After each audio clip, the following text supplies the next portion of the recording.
People with autism have a strength in visual perception, and they also have a deficit in understanding, listening to, comprehending verbal communication.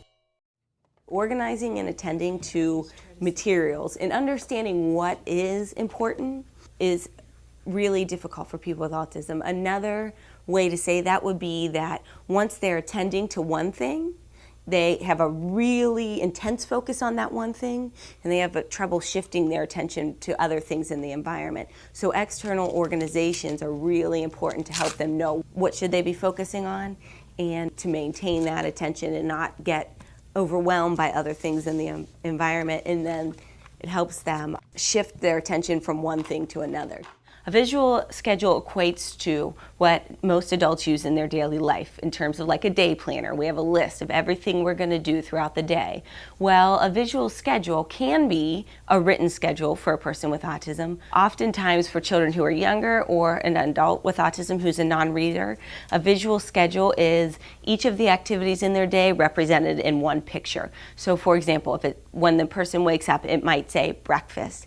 Then the next thing on their schedule is go to school, and then the next thing on their schedule, whatever it is that they're going to do at school. So it's a visual representation of what's going to happen throughout the day.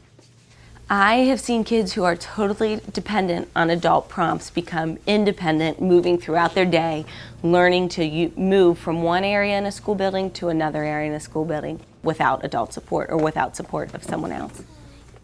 The most important thing about visual schedules is that they have to meet the individual needs of the child.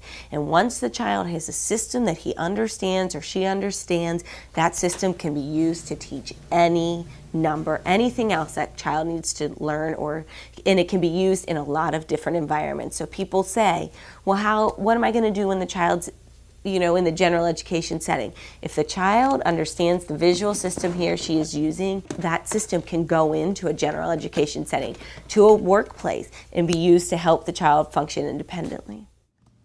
Look at, is this one, what color is it? The federal government just reauthorized the IDEA law, and it's now the IDEIA law. In that law, I think the thing that's most powerful is that they say that low expectations on the part of educators has hindered kids in special education from reaching their full potential. And they also say that kids with disabilities should have opportunities to become and are capable of becoming independent, contributing community members. And if we remember that supports like visual structures and schedules will support these guys in becoming that independent, contributing community member, we realize how important these schedules are.